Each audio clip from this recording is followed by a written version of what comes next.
Hello and welcome to the 741 channel. Thank you for stopping by. Today's video is going to be about constructing a 15 and 20 meter vertical antenna. So this antenna is going to be based around using some surplus military hardware, and in particular these canopy stanchions that I picked up at a local ham fest. I think these cost $2 each. Okay, I've got a couple configurations in mind. One is going to use just the stanchion and the wire. I'll put a hook on the end of this and maybe hang it from a tree. Another configuration will allow the antenna to freestand using the surplus tent poles that I also have.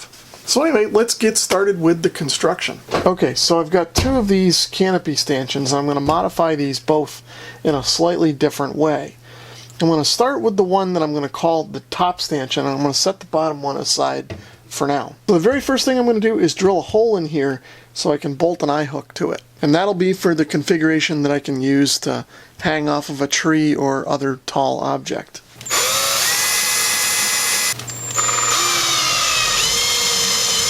And here's a look at the eye bolt that I found in my collection of spare hardware. It's a little bit longer than we need, but I think it'll do the job. Okay, it's going to be a little challenging to drop the hardware down in here, but shouldn't have too much trouble. So we got that in there, got a little Loctite in there even, and we'll just get this tightened up now. Okay, so that should take care of the eye bolt. Next thing I want to do is cut away some of the spokes from this piece. So what I'm trying to achieve is to keep these four arms here like this, and we're going to use those to store the wire. It's going to wrap around these arms. So what I want to do at a minimum is cut these pieces out.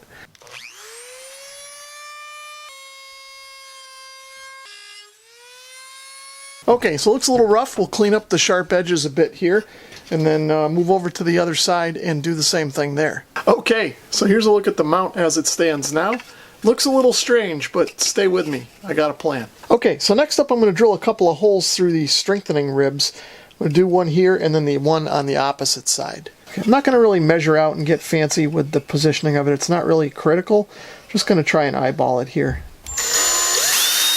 Okay, now that we have the holes there, I want to put some hardware through them. So I need to get a wrench to tighten these up fully, but the idea here is that these are going to be a mounting stud for the radiating wires that I'm going to use. I'm going to put ring terminals on the end of the wires, and then they're going to go over here, and then I've got another nut and washer to use to hold the wires in place. Okay, so that's it for what I'll call the top part of the antenna for now.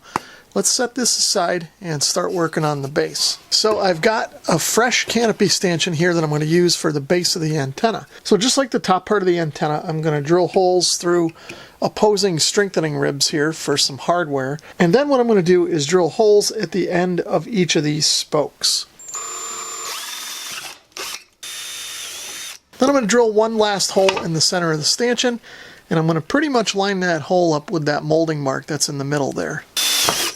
And then lastly, I'm going to open up this center hole to 9/16. I got a piece of tape on my step drill so I know when to stop. After looking at that, I think it needs to be a little bit bigger, so I am going to open it up. I think that's good there. If I need to open it up more later, I can do that. So my original plan was to run a wire through the bottom of this diameter, but the more I thought about it, the more I think that's not going to work, and you guys will see why later on. So what I'm going to do instead is drill a hole through each one of these stiffening ribs and work with it that way. Let's take a look at where I'm at now. You can see that I've got 1/4 hardware in each one of the holes that I drilled. This is just finger tight in here for the moment, just so things don't fall out. So you can see I've got this bare copper wire started here on this stud. I removed the nut and washers, wrapped it around, and then I'm going to go to each one, remove the nut and washer, wrap it around the stud, put the nut and washer back to make a continuous ring of wire here.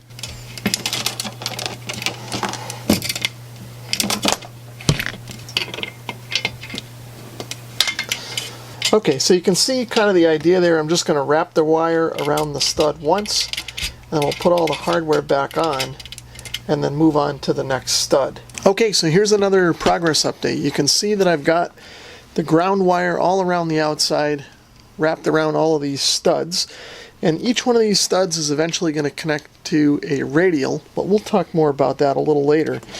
Then you can see I've come up with sort of a pigtail for my feed point. This will couple to my main coax with a barrel connector.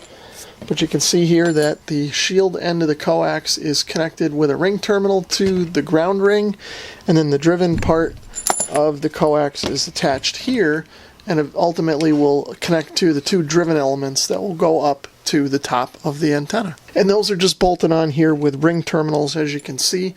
And then I've got some loose hardware here that we'll use to connect up the driven elements also with ring terminals. So I was talking to my friend John, KB1OYB, the other day on the repeater about an antenna that he built. He built a Wolf River Coils clone antenna, and he's been running just wire radials with that, but he's finding it kind of a pain in the neck to deal with the radials. So what he was wondering is if tape measures would work for radials. So after his comment, I started thinking about how they would work on my full-size vertical that I was planning, and thought that he was onto something.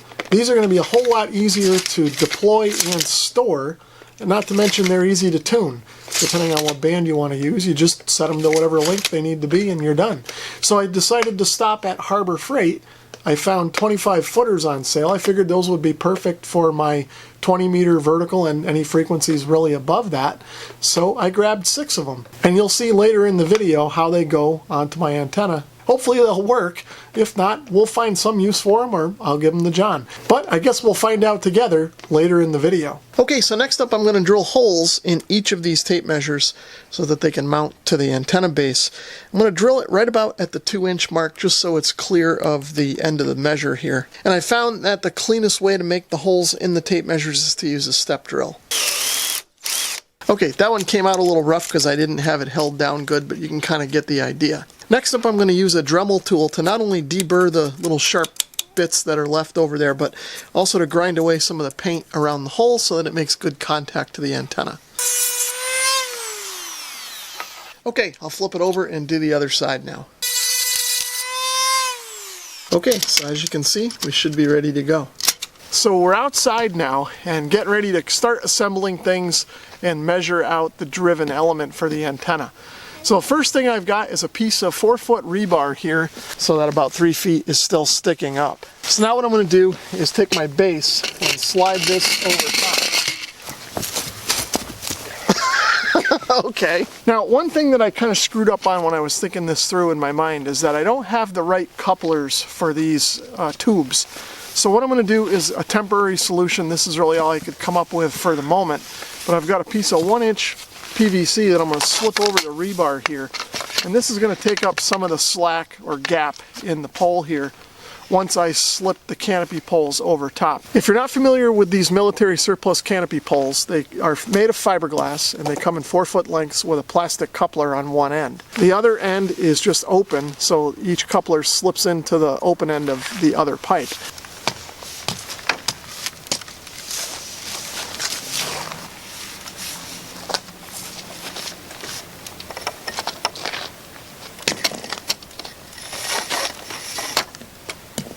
So what I'm going to do is I'm going to start off by measuring out a length of wire for 20 meters only. I'm not going to do 15 just yet. So you can see this is actually a piece of wire left over from another project. There's already a ring terminal on there, and you might be able to notice I haven't soldered it yet, but I will do that once I have everything locked down in the final configuration.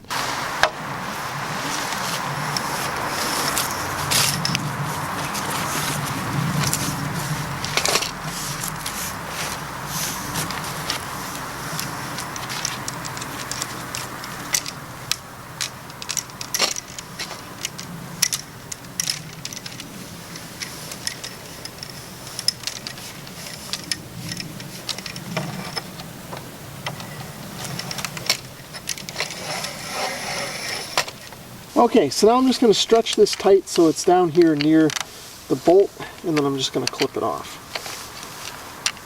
And I'll just strip this insulation off here so we have some exposed copper. So now you can see I've got the insulation stripped off, and I'm going to just temporarily connect this for now. Now keep in mind I'm going to be cutting this to tune it later, so I'm not going to put any ring terminals on there just yet. So here's a look at the first tape measure on the base. You can see I've got it bolted down to the ground ring, and then I've just got it extended over there to about the 25-foot mark, and we're good to go. Now I just have to repeat the process with the other 5, and we'll have a nice pattern of radials. And then of course, the real benefit here is that to put the radials away, I just need to loosen up and remove the nut, pull the thing off the stud, then I just grab the tape measure body, and let it retract up, and then we're ready to throw it in the box. So it's a cold, windy January day, so perfect antenna weather.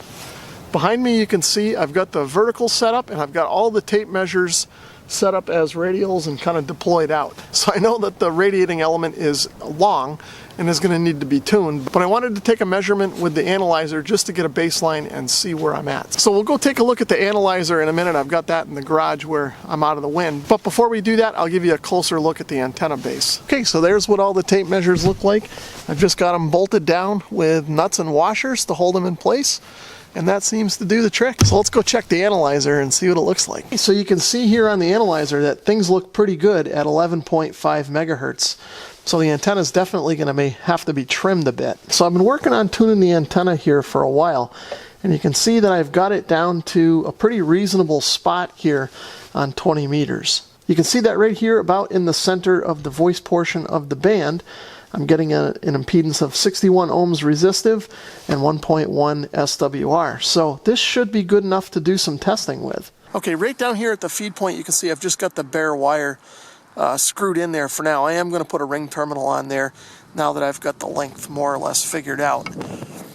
And you can see if I go up the pole with it here, up at the top, I've just got some pieces of paracord tied off right now. One nice thing about the tape measures is you can easily adjust the length. So right now in its current configuration, I've got the radials all set to 16.5 feet. Now, maybe I'll play with those a little bit and see if it makes a difference if I make them shorter or longer. But for right now, this seems to be the best place to set them up at.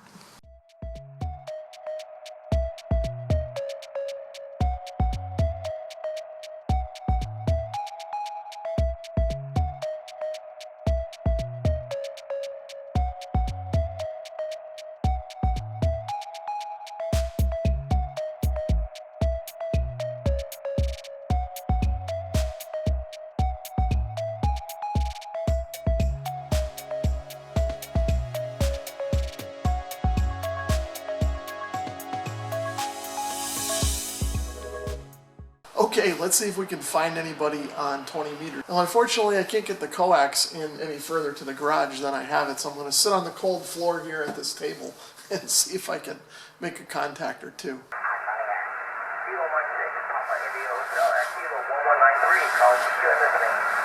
November 1, November Uniform Golf.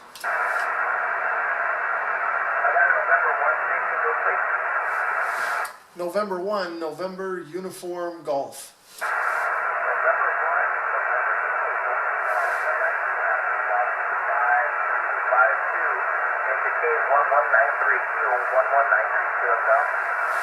QSL, you are 3x3 into Connecticut. 3x3 into Connecticut.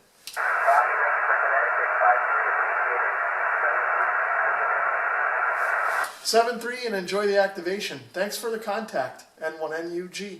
Okay, so in case you guys couldn't hear that, that was Kilo Mike 6 Papa India Hotel, and he was activating a park out in California, park number K1193. So the first contact for that antenna was a Parks on the Air in California, so not bad. Let's see if we can find anyone else. This is Kilo Zero, Bravo Oscar Tango. My name is Dick. I'm in the Black Hills of South Dakota. That's control for the Maritime Mobile Service Network. I am now taking general check-ins from anyone I can hear with or without traffic. Over. Let's give him a try. November 1, November Uniform Golf. Oh boy, guys, I had a little pile-up. The only thing I caught was November 1. I want the rest of you guys to hang around, but the November 1 station, please complete your call sign. Over. This is November 1, November Uniform Golf. I copy November 1, November Uniform Golf. Robert, how are you doing this afternoon? Over. Not too bad. Just tuning around 20 meters here, testing out a new ground-mounted vertical antenna I just built, and stumbled upon the net and figured I'd throw my call in there and see if you could hear me. I got you in South Dakota, Robert. You were about at F5, over. Okay, so that's not too bad. It's California and South Dakota. Let's see what else we can find. Okay, we got another Parks on the Air station from South Carolina. I'm going to give him a try. QRZ Parks on the Air, Whiskey 3 Sugar, Papa Charlie. November 1, November Uniform Golf. November 1, November Uniform again. November 1, November Uniform Golf. QSL, November 1, November Uniform Golf. There's a familiar call I've seen before. You're a 5-9 today, 59, in the Chester State Park, South Carolina, Kilo 2889. Okay, very good. Hey, thanks for the activation today. I'm just testing out a brand new vertical that I just built, ground-mounted 20-meter vertical. So it seems like it's working good. You're also 5'9" here into Connecticut. QSL, yeah, no problem. The vertical seems to be working well. There's some QSB starting on the band, but you're peaking over F9, so no problem in the South Carolina today. Best 73, thanks for the call onto the park, and hope to work you down the log again. Whiskey 3 Sugar, Papa Charlie, Parks on the Air. Okay, there you go, another contact. So the sun is starting to go down behind the hills over there, and it's getting a little chillier out here, although the wind has died down. So I think I'm going to wrap things up for this evening. I think for the initial test, everything went well. I still want to add the 15-meter element to the antenna so that I have 20 and 15. And I want to do a little bit more to kind of firm up the mechanicals on this and make it a little bit more sound. But I think the initial test was a success. If you enjoyed this video, please give it a thumbs up. If you'd like to leave a comment or subscribe, feel free to do that as well. If you'd like to support my channel in another way, please consider visiting my Amazon store, which you'll find linked in the description below. Thanks for watching.